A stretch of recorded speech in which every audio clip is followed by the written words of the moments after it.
وَلَنَبْلُوَنَّكُمْ بِشَيْءٍ مِّنَ الْخَوْفِ وَالْجُوعِ وَنَقْصٍ مِّنَ الْأَمْوَالِ وَالْأَنفُسِ وَالثَّمَرَاتِ، ہم ضرور آزمائیں گے دنیا کی زندگی میں تمہیں خوف کے ذریعے، بھوک کے ذریعے، جان اور مال میں نقص کے ذریعے، وَبَشِّرِ الصَّابِرِينَ، اور بشارت ہوگی صبر کرنے والوں۔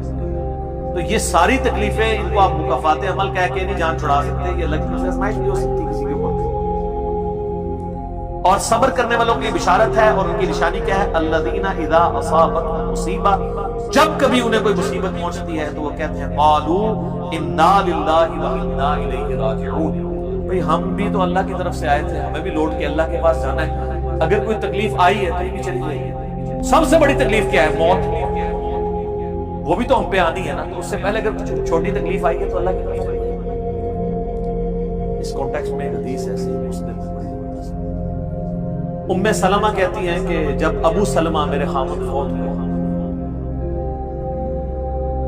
مجھے ان کی فوتگی کی خبر ملی تو میں نے حضور سے ایک دعا سن کے یاد کر رکھی تھی، جو کوئی وہ دعا مانگ لے گا اللہ تعالیٰ اس سے بہتر اسے نعمت بدل دے گا۔ اور وہ دعا آدھا پورشن تو یہی ہے، سورۃ البقرہ کی آیت نمبر 156، انا للہ وانا الیہ راجعون۔ اس کے بعد ہے اللہم اجرنی، جھٹکے سے ملے گا اللہم اجرنی، حمزہ آ گیا، اللہم اجرنی فی مصیبتی واخلف لی خیرا منہا، اے اللہ مجھے اس مصیبت میں اجر عطا فرما اور میرے لیے اس سے بہتر نعمت بدل کر۔ تو کہتی ہے کہ نبی علیہ السلام نے فرمایا تھا جو یہ دعا مانگ لے گا نا تو اللہ تعالیٰ اس کی کمپنسیشن فرما دے گا، اسے بہتر نعمت بدل دے گا۔ کہتے ہیں میں نے دعا تو کی، پھر میں یہ سوچتی تھی کہ میرے خامن جیسا تو کسی کا خامن نہیں، ابو سلمہ جیسا خامن مجھے کیسے مل سکتا۔ تو جب عدت پوری ہوئی تو نبی علیہ السلام نے پیغام نکاح کا پیغام بھیجا، ام المومنین بنی، اور یہ ہماری وہ ماں ہے جو سب سے آخر میں فوت ہوئی ہے 64 ہجری میں، واقعہ کربلا کے بھی 3 سال بعد۔ تو اس دعا کی یہ دعا یاد رکھیں، چھوٹی موٹی بھی کوئی بھی تکلیف کوئی بچوں کو پہنچتی ہے، گھر میں کسی کو زخم لگتا ہے، ٹھوکر لگ جاتی ہے، کوئی مالی نقصان ہو جاتا ہے، فوت کی دعا میں۔ اور میں نے الحمدللہ 20 دفعہ یہ دعا آزمائی ہے۔ وقتی طور پہ تو فیل ہو رہا ہوتا ہے کہ یار کوئی مسئلہ خراب ہو گیا، لیکن اس کے بعد اسی شر کے اندر خیر چھپی ہوئی ہے، وہ مل جاتی ہے۔ اس آپ دعا کو یاد رکھیں، اور صبح شام جو چھوٹی موٹی خبریں بھی آپ کو ملتی رہتی ہیں اس کے اوپر آپ یہ دعا پڑھتے رہیں، یہ آپ کے لیے ایک بہت بڑا وظیفہ ہے انشاءاللہ۔ نیک لوگوں کو جو تکلیفیں آتی ہیں نا دنیا میں، وہ ان کے درجات کو بلند کرنے ہیں، اور یہ اللہ تعالیٰ نے بڑی سختی کے ساتھ سورۃ العنکبوت کے اندر نا صحابہ کرام کو ایڈریس کر کے نا یہ فلسفہ کلیئر کیا ہے۔ آیت نمبر 2 اور 3 کے اندر احسب الناس ان یترکوا ان یقولوا آمنا وهم لا یفتنون، کیا لوگ اس گمان میں ہیں کہ انہیں صرف اس بات میں چھوڑ دیا جائے گا کہ وہ ایمان لے آئے اور ہم ان کی آزمائش نہیں کریں گے؟ وَلَقَدْ فَتَنَّ الَّذِينَ مِن قَبْلِهِمْ، بے شک ہم نے ضرور آزمایا تھا ان سے پہلے لوگوں کو۔ فَلَيَعْلَمَنَّ اللَّهُ الَّذِينَ صَدَقُوا وَلَيَعْلَمَنَّ الْكَاذِبِينَ، تو اللہ تعالیٰ ضرور جانچ کر رہے گا کہ کون سچے ہیں اپنے دعوے کے اندر۔ کس دعوے میں کہ غلامی رسول میں موت بھی موجود ہے، اور کون صرف نعرہ بازی کر رہے ہیں۔ اللہ تعالیٰ ان کو ظاہر کر کے جانچ کے، تو یہ اللہ تعالیٰ نے اپنا اصول رکھا ہے، یونیورسل ٹروتھ ہے۔ اس کانٹیکسٹ میں صحیح بخاری میں ایک حدیث ہے، صحابہ کرام نے جب کافروں کی تکلیفوں کا ذکر کیا نا حضور سے، تو آپ نے فرمایا صبر کرو، اللہ کی قسم تم سے اگلے لوگوں کو زمین میں گاڑا جاتا تھا، سر کی مانگ پہ آرا رکھا جاتا تھا اور کہا جاتا تھا کہ اسلام چھوڑ دو، اور وہیں ان کے 2 ٹکڑے کر دیے جاتے تھے، وہ اپنے دین پہ قائم رہتے تھے۔ لوہے کی کنگیاں ان کے گوشتوں پہ پھیری جاتی تھی حتیٰ کہ ہڈی تک پہنچ جاتی تھی، تب بھی وہ اپنے دین پر ثابت کر رہے تھے۔ تو نبی الاسلام نے اپنے صحابہ کو اگلے لوگوں کی تکلیف کے لیے، اب وہ جو اتنی تکلیفیں کاٹتے رہے وہ کوئی مکافات عمل نہیں ان کے لیے ہوا، آزمائش تو ہوئی ہے نا جی۔ تو نیک اور برے لوگوں کے اعتبار سے ڈیفرنٹ ہے، ذہن میں رکھیے۔ بخاری اور مسلم کی متفق علیہ حدیث ہے، نبی علیہ السلام فرمایا مسلمان کو کوئی بھی تکلیف پہنچتی ہے، دکھ درد بیماری کوئی اندیشہ کہتے ہیں ذہنی ٹینشن کہ یہ نہ ہو جائے، حتیٰ کہ اس کے پاؤں میں کانٹا بھی چبھ جائے تو اللہ تعالیٰ اس کے بدلے میں اس کے گناہوں کو معاف کر دیتا ہے۔ اور مسلم شریف میں ڈیٹیل ہے کہ جب یہ سورۃ النساء کی آیت نمبر 123 نازل ہوئی نا کہ چھوٹے سے چھوٹے اعمال کا بدلہ بھی ملے گا، چھوٹی سے چھوٹی نیکی کا بھی، تو صحابہ پریشان ہو گئے، یا رسول اللہ تو یہ تو سارے پکڑے جائیں گے، اس طریقے سے کوئی بندہ پرفیکٹ ہو سکتا ہے؟ تو حضور نے فرمایا پریشان ہونے کی ضرورت نہیں ہے، مسلمان کو جو دنیا میں تکلیفیں اور بیماریاں آتی ہیں نا وہ اس کی ان غلطیوں کا کفارہ بن جاتی ہے۔ حتیٰ کہ جامع ترمذی میں ابو داؤد میں ایک حدیث ہے، نبی علیہ السلام نے فرمایا کہ دنیا میں سب سے زیادہ تکلیفیں انبیاء کو آتی ہیں، تو کیا انبیاء پہ مکافات عمل ہو رہا ہوتا ہے؟ اس کے بعد ان پہ آتی ہیں جو ان کے بعد اللہ تعالیٰ کو سب لوگوں سے بڑھ کے معلوم ہے۔ آپ نے صحابہ کا بھی نام نہیں لیا، فرمایا جو بھی، وہ اس زمانے میں بھی ہو سکتا ہے، آج کے زمانے میں بھی، کیونکہ بعض اصحاب تو ایسے ہیں جنہوں نے کفر کی زندگی میں بھی موج کیا اور اسلام کی زندگی میں موج کی ہے، وہ تکلیفوں سے گزرے ہی نہیں۔ اچھا، اور پھر فرمایا اس کے بعد وہ لوگ ہیں جو اس کے بعد اللہ کو سب سے بڑھ کر مانتے ہیں، حتیٰ کہ انسان پہ تکلیفیں آتی رہتی ہیں اور اس کی موت کا وقت آ جاتا ہے اور اللہ تعالیٰ اسے پاک و صاف کر کے دنیا سے اٹھا لیتا ہے۔ یہ جو لوگ کہتے ہیں نا یار وہ موت کے وقت فلانے کے ساتھ گیا، احمد دیدہ صاحب 9 سال تک قومے میں رہے، اتنی اسلام کی انہوں نے خدمت کی، ہزاروں عیسائیوں کو مسلمان کیا، لاکھوں مسلمانوں کے ایمان کی حفاظت کا سبب اللہ کا ہو رہا ہے، لیکن وہ 9 سال تک قومے گیا جاتا ہے، 1996 سے لے کے 2005 تک۔ تو کوئی کچھ کہتا تھا جی یہ وہ، عیسائی بھی ان کو کہتا تھا دیکھو جی اس کو بدوا لگ گئی اور یہ وہ گستاخ ہے یہ، تو یہ تو کوئی طریقہ نہیں ہے۔ اس طریقے سے جنید جمشید صاحب جب شہید ہوئے تو آپ دیکھ لیں ان کے مخالفین ان کے بارے میں کیا بات ہے، اور سر صحابہ کرام کو تو رومن امپائر کی بیٹل فیلڈز کے اندر تیل کے گڑاؤں میں روسٹ کیا گیا، تو آپ کیا کہیں گے نعوذ باللہ ان کے ساتھ یہ کچھ ہو گیا؟ ابو عبیدہ ابن جرح، معاذ ابن جبل لاڈلے ترین صحابہ ہیں، طاعون کے مرض میں شہید ہوئے ہیں، اور طاعون میں اتنے بڑے بڑے پھوڑے جسم کے اوپر نکلتے ہیں۔ آپ تو سمجھتے ہیں کہ صحابہ کرام جو ہے وہ بڑے سکون سے بیٹھتے ہوں گے اور پھر کلمہ پڑھتے ہوں گے، ساتھ یہ سب پرواز کر جاتے ہیں۔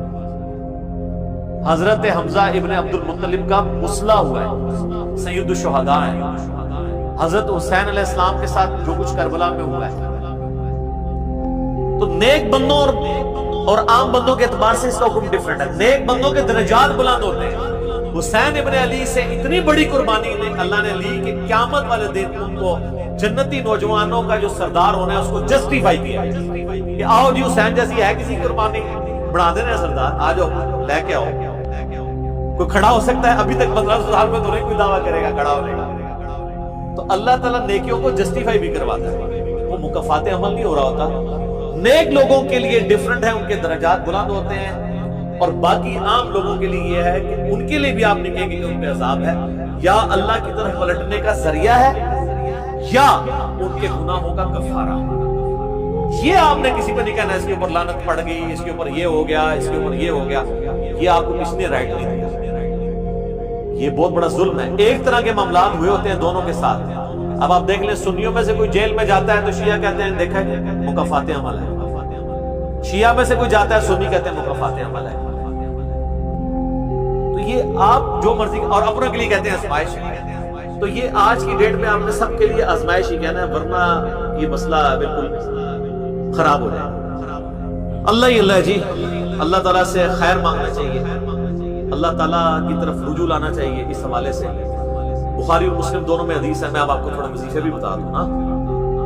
ظاہر آزمائشیں تو ہر بندے پہ آتی ہیں، اللہ کی طرف رجوع بھی لانا چاہیے۔ ان آزمائشوں سے نکلنے کا طریقہ کیا ہے؟ بخاری اور مسلم دونوں میں حدیث ہے، نبی صلی اللہ علیہ وآلہ وسلم کے بارے میں انس بن مالک کہتے ہیں کہ نبی علیہ السلام کی اکثر دعا یہی ہوا کرتی تھی، اللہم ربنا آتنا فی الدنیا حسنہ وفی الآخرۃ حسنۃ وقنا عذاب النار، آمین۔ یہ بخاری مسلم میں بھی ہے، سورۃ البقرہ کی آیت نمبر 201 ہے۔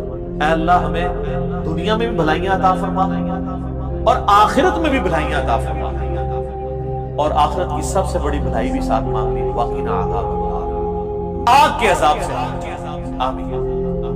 یہ اکثر آپ کی دعا ہوگی۔ اس کانٹیکٹ میں ایک حدیث ہے بڑی انٹرسٹنگ، صحیح مسلم، ایک صحابی بیمار ہوئے حتیٰ کہ بالکل ہڈیوں کا پنجر بن گیا، اور صحابہ کہتے ہیں چڑیا کی طرح ان کی جان ہے۔ نبی علیہ السلام ان کی عیادت کے لیے گئے، آپ نے جب دیکھا فرمایا تو اللہ سے کیا مانگتا ہے؟ چنگا بندہ ٹرتا پھرتا بندہ منجی دے پہ گیا، بالکل ڈھانچہ پنجر بن گیا۔ اس نے کہا یا رسول اللہ میں اللہ تعالیٰ سے یہ دعا کرتا ہوں کہ اے اللہ جو تو نے مجھے آخرت میں عذاب دینا ہے نا دنیا میں ہی دے دے، آخرت کا عذاب تو بہت سخت ہے، مجھے دنیا میں ہی وہ عذاب دے دے۔ میرے سامنے سبحان اللہ، کیا تم دنیا میں بھی اللہ کی تکلیف برداشت کر سکتے ہو؟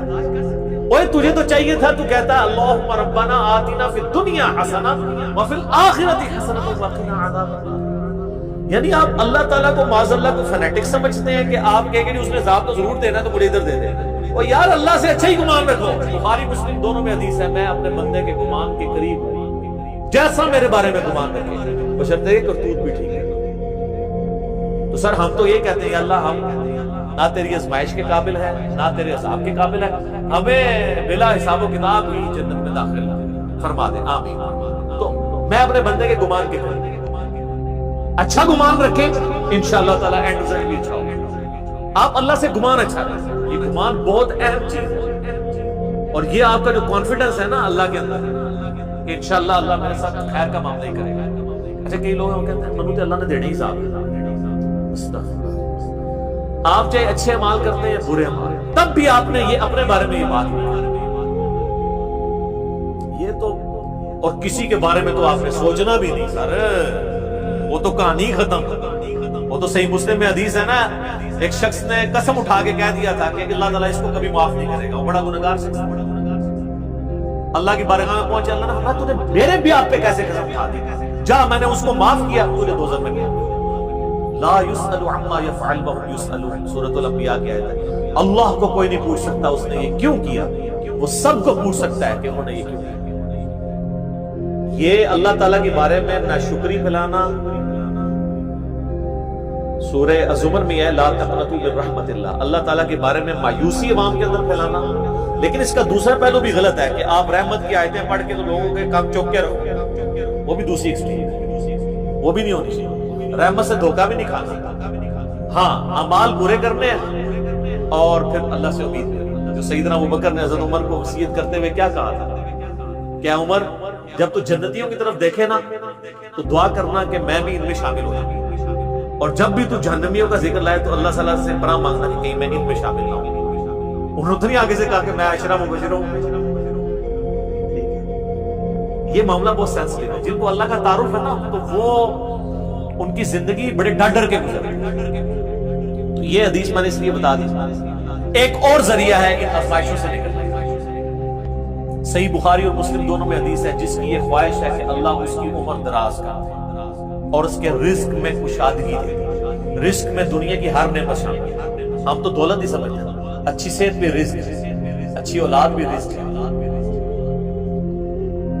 اچھی صحت بھی رزق ہے، مال کی فراوانی بشرطے کہ وہ فتنے میں نہ ڈال دے وہ بھی رزق ہے۔ ہر چیز دنیا میں جتنی بھی اہمیت ہے یہ چیزیں جو ہم سمجھتے ہیں، تو بخاری اور مسلم دونوں میں الفاظ ہیں جس کی یہ خواہش ہے اس کی عمر دراز ہو جائے اور اس کے رزق میں کشادگی ہو تو اپنے رشتہ داروں کے ساتھ حسن سلوک کرے۔ یہ ہے جناب وہ کام ہے، حسن سلوک خالی ان کو تسلیاں نہیں دینا۔ ظاہر ہے قرآن اور حدیث میں جب رشتہ داروں سے صلہ رحمی کا ذکر آتا ہے تو یہ ہے کہ ان کے ساتھ قطع تعلق ہی نہیں کرنی، دوسرا ان کی فائنینشیل سپورٹ کرنا۔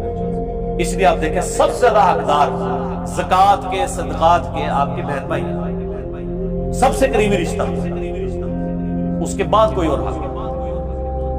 باقی اس پہ تو امت کا اجماع ہے کہ جو صدقات اللہ کی راہ میں آپ کرتے ہیں اس سے اللہ تعالیٰ تکلیف ڈالتا ہے، منت سے نہیں ٹلتی۔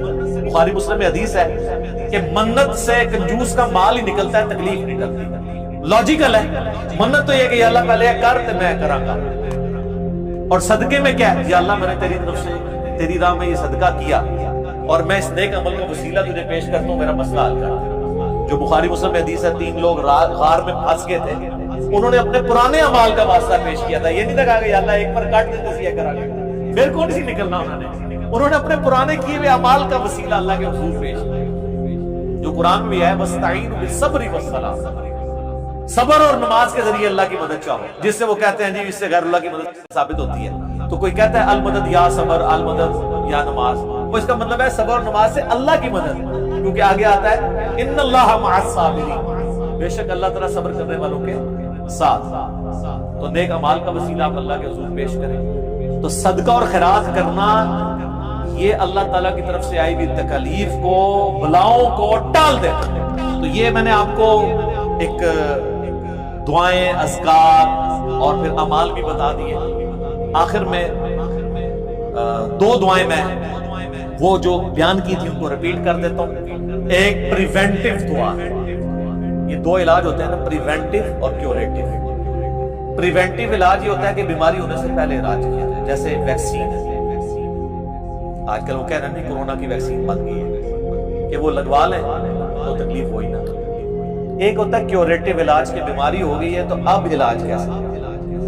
تو پریونٹیو علاج جو دعائیں ہیں نا وہ ہے اللہم ربنا آتنا فی الدنیا حسنہ وفی الآخرۃ حسنۃ وقنا عذاب النار. ہر نماز کے تشہد میں اسے مانگے، بلکہ سجدے میں مانگے. صحیح مسلم میں حدیث ہے کہ سجدے میں تم اپنے رب کے سب سے زیادہ قریب ہوتے ہو، خوب دعائیں مانگیں. سجدے میں بھی آپ کی دعا مانگیں، تشہد میں تو مانگے ہی مانگے. وہ بخاری مسلم میں حدیث ہے درود شریف کے بعد جو چاہو اپنے رب سے مانگو، وہ تو قبولیت کی ایک جگہ ہے.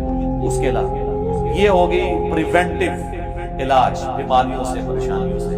جتنے سنت اذکار ہیں، بسم اللہ الذی لا یضر، یا اعوذ بکلمات اللہ التامات من شر ما خلق، یہ ساری کی ساری چیزیں اللہ تعالیٰ کی طرف سے سنت اذکار ہیں. لیکن یہ یاد رکھیے گا یہ ناگہانی آفات کے لیے ہیں. یہ نہیں ہے کہ بسم اللہ پڑھ کے ساکٹ میں انگلی دے دے، یا بسم اللہ الذی لا یضر پڑھ کے تو کوبرے سے کھیلنا شروع کر دے. نہیں، وہ پھر آپ اپنے اوپر تقدیر خود غالب کروا دیں. پھر یہ اذکار نہیں ہے. یہ ناگہانی آفات کے لیے. جب کوئی شخص اپنے اوپر خود تقدیر غالب کر لیتا ہے نا پھر وظائف ہو جاتے ہیں سائڈ میں. ذہن میں رکھیں. پھر بھی جو تکلیفیں آنی ہے نا وہ تو آنی ہے، اللہ کی طرف سے آزمائش بنی. وہ تو ہمیں یہی ایٹیچیوڈ ہے کہ ہم اللہ تعالیٰ کی طرف جلائیں. اور وہی ہے کیوریٹیو علاج کہ جب کسی بھی تکلیف آ جائے آپ کیا کرنا ہے؟ اس نے کہنا ہے انا للہ وانا الیہ راجعون، اللہم اجرنی فی مصیبتی واخلف لی خیرا منہا. یہ مکافات عمل کا سارا ٹاپک اس کا اینڈ میں کروں گا سورہ الحدید کی ان دو آیات کے اوپر، جس کے بعد صبر آ جائے گا کہ اللہ تعالیٰ نے یہ تکلیف کا سلسلہ دنیا میں جو رکھا ہوا ہے اس پہ صبر کے لیے کیا ترغیب دلائی ہے. آیت نمبر 22 اور 3، ما اصاب من مصیبت فی الارض ولا فی انفسکم، کوئی مصیبت بھی ایسی نہیں کہ زمین میں آئے. زمین میں کیا مصیبت آ گئی ہے؟ زلزلہ، وبائی امراض، سیلاب، طوفان، ولا فی انفسکم، اور نہ کوئی ایسی مصیبت کہ تمہاری جان میں آئے. جان میں ہر طرح کی بیماری، کسی کو بلڈ کینسر ہو گیا، کسی کے گردے فیل ہو گئے، کسی کو ہیپاٹائٹس ہو گیا. تو اللہ تعالیٰ فرماتا ہے الا فی کتاب من قبل ان نبرأها، یہ ہم نے لوح محفوظ میں پہلے ہی لکھا ہوا ہے، اس سے پہلے کہ ہم یہ تکلیف بھیجیں. کام ہی ختم. اللہ کہتا ہے ہم نے تو یہ طے کیا، یہ ڈیسٹنی ہے، تمہاری تقدیر ہے.